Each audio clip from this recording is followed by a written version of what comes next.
Hoy estamos aquí en el domo de la Biblioteca Departamental con un invitado muy especial. Él es vallenato de Valledupar, pero se formó en Cartagena, es historiador, investigador y un notable periodista. Yo casi todos los libros de Javier los he acompañado, como sus artículos de prensa. Voy a mencionar Un diablo el que llaman tren, que es un bello libro, y Ese incómodo color de la piel. El tercero, Bailar con las trompetas del Apocalipsis. Y bueno, te escuché en una extraordinaria entrevista que diste sobre el Gran Caribe, la relación de Colombia con ese Gran Caribe y la importancia que tiene para entender nuestra propia historia. Colombia tiene un redescubrimiento del Caribe, ¿no? Pues ya hace algunos años que venimos pensando a Colombia como parte de ese Gran Caribe, y eso implica repensar el Estado-Nación. Creo que en la medida en que metemos al Gran Caribe como parte de la conformación social y cultural del territorio colombiano, implica repensar las fronteras culturales del Estado-Nación colombiano. Y lo que traté de hacer allí fue mostrar esas relaciones históricas, cómo esas relaciones históricas han sido fundamentales para entender la cultura del norte de Colombia, y cómo el elemento afro, ¿no? El elemento negro es un elemento fundamental en esas dinámicas.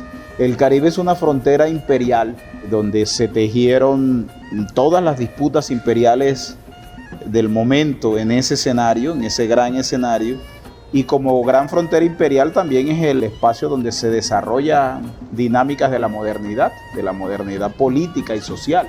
Entonces creo que cuando uno va a hablar de ciertas dinámicas culturales y cuando va a hablar de modernidad en Colombia, tiene que meter al Caribe como parte de ese discurso, y eso implica ampliar la frontera epistemológica, si se quiere, del análisis del Estado-Nación colombiano, por la presencia de eso que está sucediendo en el Gran Caribe y de Colombia como ese Gran Caribe, ¿no?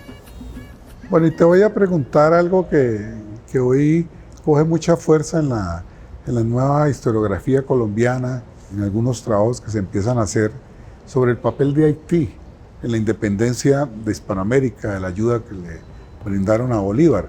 Es bien interesante eso, lo de Haití, porque los estudios, los análisis de las independencias crean como unas especies de cárceles historiográficas y quieren explicar las independencias mirándose al ombligo, es decir, la conformación del Estado-Nación a partir de la independencia se pretende explicar desde la misma lógica del Estado-Nación ya formado, y ahí hay un error, porque eso es lo que hace que esas influencias externas como la de Haití, no necesariamente hay que catalogarlas como externas, porque pues las revoluciones del siglo XIX son revoluciones globales, son revoluciones que están inscritas en unas dinámicas globales. La revolución haitiana está inscrita en una dinámica global, y la importancia que tuvo para el resto de revoluciones que se están dando en el Caribe y en la zona continental, en el Caribe insular y en la continental, es fundamental. Para ponerte solo un ejemplo, los que sobreviven al sitio de Pablo Morillo, los máximos líderes, ¿hacia dónde se van? Se van hacia Haití, porque era la esperanza, ¿no?, de libertad la que estaba ahí. Y bueno, luego viene toda esta cosa de Petión y toda la ayuda a Bolívar y el dinero, hombres, recursos, en fin. Uno no puede entender las independencias y la independencia colombiana para la formación de la República de Colombia si no tiene en cuenta Haití. Muchas ayudas foráneas, ¿no?, todo el tema de la legión extranjera en Colombia, pero creo que Haití se sacrifica en ese análisis y hay que ponerlo en el centro de la discusión. Haití, para poder entender las independencias en este territorio, con un elemento clave, y es que Haití hace una revolución hecha por gente negra, y eso es inédito, e incluso es una modernidad desarrollada por gente negra que tiene un carácter todavía más radical que la modernidad tradicional. La Revolución Francesa. Exactamente. Ese tipo de cosas creo que hay que tenerlas ahí presentes, y eso se está construyendo en el Caribe. Por eso, como te decía al principio, no se puede entender la modernidad de esta zona sin entender esa modernidad que se está desarrollando allí en el Caribe, y esa modernidad política en la que Haití contribuye sustancialmente. un territorio que se está planteando como una república negra. Eso es inédito, no había sucedido en la historia de ningún lugar en términos políticos, ¿no? Y esas cosas creo que hay que analizarlas con la seriedad y la importancia que tienen en el escenario político de Latinoamérica y del Caribe.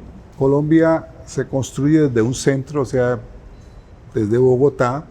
Obviamente hay unas relaciones muy fuertes con Cartagena. La misma unidad nacional colombiana pasa por la alianza entre los conservadores y Núñez. Es un hecho incontrovertible. Pero sin embargo se dejaron de lado muchos territorios, no solamente el Caribe, sino Panamá, sino pues, todo el Pacífico.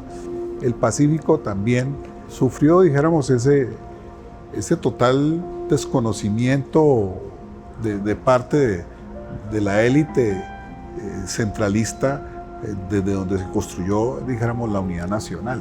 Alfonso trabaja muy bien ese tema de la frontera en un artículo sobre Panamá en el libro Fronteras Imaginadas, ¿no? Tiene un artículo maravilloso sobre Panamá y una de las cosas que él va a plantear es: no se le puede achacar la separación de Panamá solo a la injerencia de los Estados Unidos. Por supuesto que es fundamental, pero eso tiene que ver con una cosa más profunda y tiene que ver con la manera en que tanto el Imperio Español como la República ya independiente asume la frontera.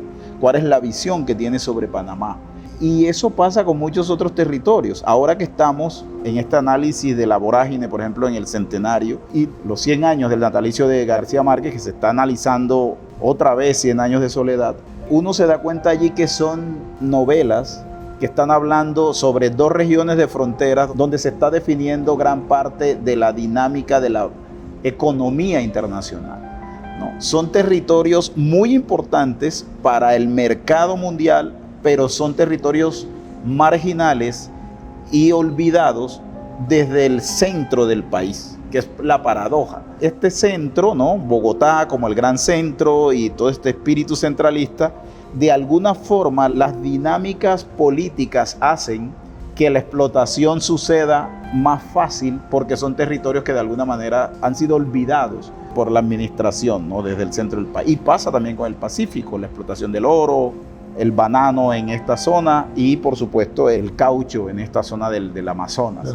Entonces el centralismo con esa visión hacia la frontera marginal, discriminatoria, lo que hace es darle las bases para que el proceso de expansión capitalista se establezca con más fuerza. Y lo paradójico es que esas zonas se convierten en zonas centrales para la economía global. No son centrales para el Estado donde están, el Estado-nación donde están, pero sí son centrales para el engranaje de la economía global que se está desarrollando en esos momentos, ¿no? Y eso pasa, pues, en el Pacífico es un ejemplo claro de esa dinámica, y la relación del Pacífico con Panamá, por ejemplo, el atrato, todo lo que está sucediendo por allí y que sin embargo para el Estado central es una zona marginal, olvidada, etcétera.